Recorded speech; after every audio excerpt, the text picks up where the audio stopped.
Dr. McCullough, I want to get to some of what happened last night on Tucker has really riveted those that watch it. Now, I know a lot of people are going to pay attention to this and the fake news is going to blow it off, but tapes are tapes. They don't lie. And the amount of lying that the federal government is pushing down our throat is stunning.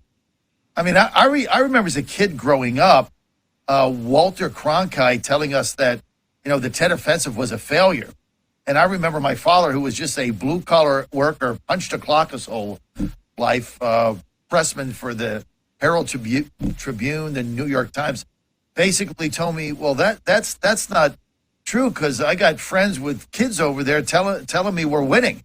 So since then, I mean, what was your take on the number of lies going down last night, Dr. McCullough?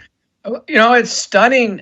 Things really hit the news. The New York Post reporting, Divine reported really just a stunning set of revelations. So what we have the virus that is being studied. The genomic sequence is being studied, multiple labs around the world. And after an early paper where, from China, implying some of the cases come out of a fish market, some are spontaneously arising on January 24th. Scientists email Fauci on January 31st, Christian Anderson from Scripps, Edward Holmes from University of Sydney, Robert Gary from Tulane, Michael Farzan from Scripps. And in the email, they market, this is not human. It's been intentionally engineered.